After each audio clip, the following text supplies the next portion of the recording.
Bom, vamos lá na primeira pergunta. Como é a atuação do farmacêutico dentro da área da genética humana? Então, o farmacêutico, ele tem pelo menos 20 áreas que pode atuar, né? Que é regulamentado pelo Conselho Federal de Farmácia. Nessas 20 áreas, assim, a grande maioria delas, se não praticamente todas, o farmacêutico pode atuar. Com a genética humana, tendo, né, um background de genética humana, ele pode analisar melhor os resultados. Então, vamos imaginar que ele pegue um resultado de hipercolesterolemia, que é aumento de colesterol no sangue.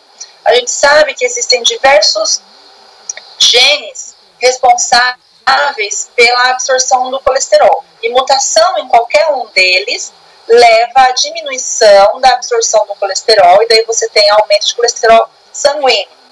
Então, quer dizer, um profissional que tenha um background em genética humana, ele vai ser um profissional muito mais completo, né, nesse sentido, de olhar um resultado e dizer assim, olha, quais são as possibilidades que levaram a essa alteração no resultado.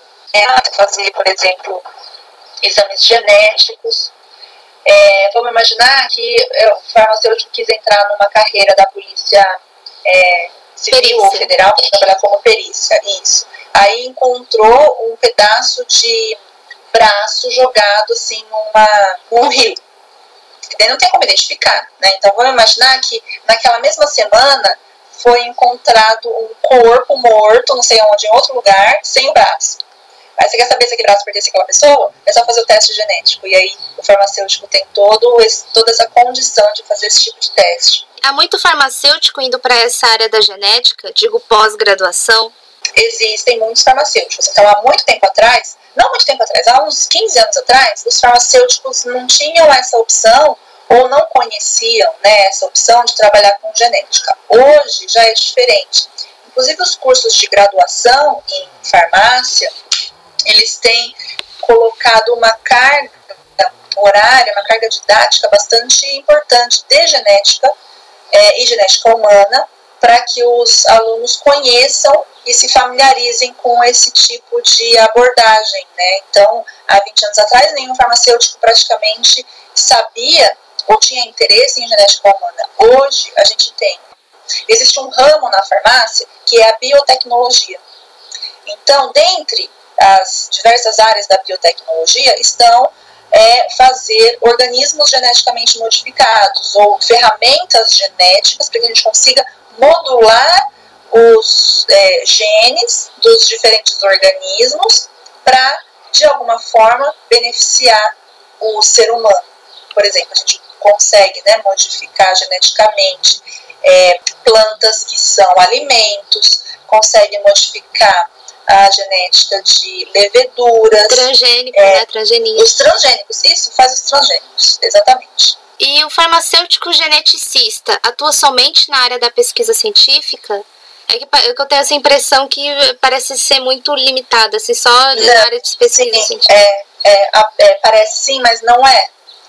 Eu acabei de dar exemplos em que o farmacêutico pode atuar na clínica, né? Então, por exemplo, ele pode trabalhar em laboratórios clínicos de diagnóstico e aí ele vai ajudar um melhor diagnóstico daqueles pacientes. Então, isso já não é pesquisa científica, isso é prática clínica mesmo. Aqui, no Instituto de Biociências, no Departamento de Genética, a gente tem um aconselhamento genético, é um serviço gratuito, em que pessoas que muitas vezes não têm diagnóstico, o médico não consegue dar o diagnóstico dos problemas dessas pessoas, e eles vêm até aqui e aqui a gente consegue fazer o diagnóstico. E dentre essas pessoas que trabalham no aconselhamento genético, estão farmacêuticos. Então, os farmacêuticos ajudam no aconselhamento genético dessas pessoas. O aconselhamento genético é uma disciplina, na verdade, é um serviço multidisciplinar. Uhum. Então, existem diversos profissionais envolvidos nisso. Existem matemáticos, físicos, psicólogos, médicos, farmacêuticos, biólogos. Então, muitos profissionais estão envolvidos nesse serviço, porque é um serviço delicado, é um serviço que realmente precisa de muitas pessoas envolvidas para resolver aquele problema. Que muitas vezes não é um problema individual, muitas vezes é um problema familiar. Então tem que envolver, por exemplo, psicólogos para dizer assim, olha, seu filho tem isso e você não pode ter outros filhos. Existem chances de acontecer esse mesmo problema, né, se tiver um filho de forma natural, enfim, é todo um aconselhamento mesmo.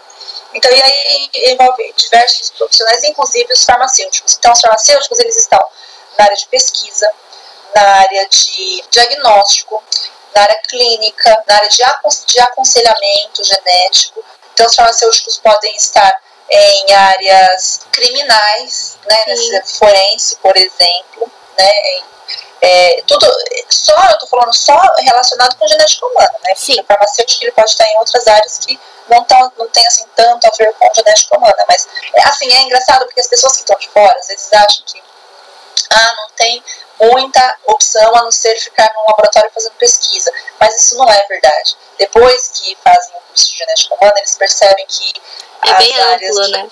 Bem amplas, exatamente. Legal. E poderia comentar um pouco sobre a evolução do mercado de trabalho para o farmacêutico geneticista no Brasil? Sim, a evolução do mercado de trabalho acompanha, na verdade, a evolução da genética humana. Então, a todo momento saem novas tecnologias, novas metodologias para modificar, interferir de alguma forma com os genes, não é? Uhum. Então, por exemplo, a gente acabou de ver aí a capa da revista Veja dizendo que encontraram uma nova cura para o câncer, ou uma nova metodologia para tentar curar o câncer. Então, eu acho que eu vi, não lembro, mas você viu isso? Isso é muito interessante. E eu não sei não, eu gostei do que eu vi. Então, aparentemente, as pessoas elas teriam as suas células retiradas do organismo, modificadas no laboratório, geneticamente modificadas e reinseridas no organismo. Então, assim, as modificações que a gente pode fazer nos genes humanos, elas avançam cada dia mais, cada vez mais. Então, assim, a todo momento a gente encontra novas tecnologias que nos permitem modificar geneticamente uma célula, inclusive células humanas. O farmacêutico ele tem condições de, primeiro, contribuir para o avanço dessas novas tecnologias, assim mesmo numa parte não aplicada, e também nessa parte aplicada de fazer a modificação genética, né, ajudar os médicos a fazer a modificação genética e testar e ver se essas células realmente estão competentes, né, para depois injetar de novo essas células no paciente. Outros tipos de doença também, quando o paciente tem uma doença grave no sistema imunológico, uma deficiência do sistema imunológico, também se pode retirar as células do paciente, modificar no laboratório e inserir de novo essas células no paciente. E aí o farmacêutico pode fazer isso. Quais as qualidades imprescindíveis que um farmacêutico na área da genética humana deve ter? Não somente o farmacêutico, mas qualquer pessoa que queira entrar na área de genética humana precisa ser muito estudiosa, precisa gostar muito de novidades, porque, como eu falei, a todo momento novas tecnologias aparecem. Então você precisa estar sempre muito bem atualizado para conseguir contribuir para essas atualizações, por exemplo, ou usar essas atualizações a seu favor. Por exemplo, só para você ter uma ideia nessa história de criatividade, né, é que existem diversos organismos não humanos que são fluorescentes. Né? Então tem algas fluorescentes, tem plantas, fungos fluorescentes, e a gente sabe exatamente que proteína que dá a fluorescência nessas plantas. Nossa. E aí os caras criativos, muito criativos cientistas, pegaram essa proteína, colocaram essa proteína dentro de células de ratos, e a gente consegue ver essas células de ratos fluorescentes. Inclusive, tem um camundongo que foi feito inteirinho fluorescente. Você pega essa proteína fluorescente, coloca nas células do camundongo, e o camundongo é fluorescente. Aí você coloca ele no escuro, não no escuro, mas você coloca ele no comprimento de onda específico, para você estimular essa fluorescência, e você consegue ver o camundongo verde fluorescente. Por que você escolheu atuar nessa área da genética? Talvez eu não tenha escolhido, aconteceu. Desde sempre eu gostei de biologia, né? Então eu escolhi biologia, fazer graduação em biologia. E aí a biologia ela é muito ampla, então a gente tem opções dentro da biologia diversas nas mais diferentes áreas. Então eu comecei na realidade em fisiologia, que é uma área fascinante, em neurofisiologia, né? Fiz um concurso, eu decidi que eu queria ser professora da USP, e aí eu comecei a fazer concursos. No meu doutorado, eu já via grande participação genética nos fenômenos fisiológicos que eu estudava. Eu estudava hipertensão. E aí a genética foi indo, foi aparecendo, e aí eu tô aqui. Por isso que eu não escolhi, por isso que eu falei, eu não escolhi muito bem isso. Foi aparecendo.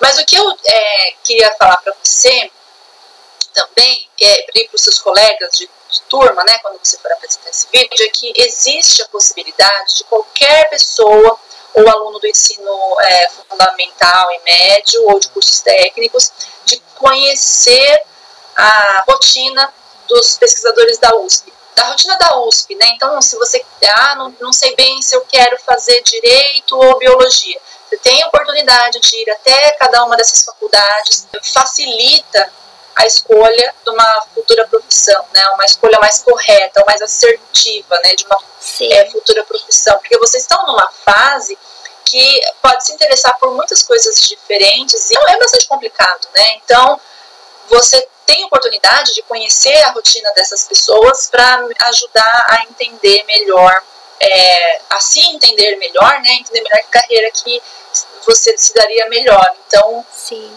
eu encorajo os alunos que estão para prestar vestibular a fazer uma visita nos institutos que mais lhe interessar e para decidir melhor a carreira.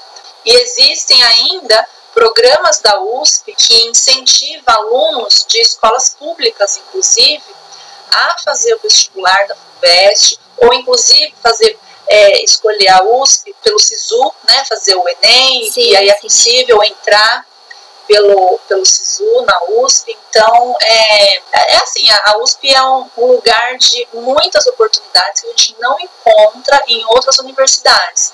Então, eu encorajo aquelas pessoas que querem realmente fazer um curso superior, que venham fazer na USP e aproveitem as oportunidades que apareçam por aqui, que são diversas. São diferentes oportunidades, desde oportunidades sociais, então você tem contato com pessoas de diversos lugares do mundo, aqui dentro da USP. Existe a possibilidade de fazer cursos de idioma, melhorar, né, a sua formação e se tornar um profissional muito melhor capacitado. É assim, basicamente, o curso de genética humana para farmácia. Olha, muito obrigada. Seu trabalho. Obrigada, viu? Tchau, tchau. Tchau.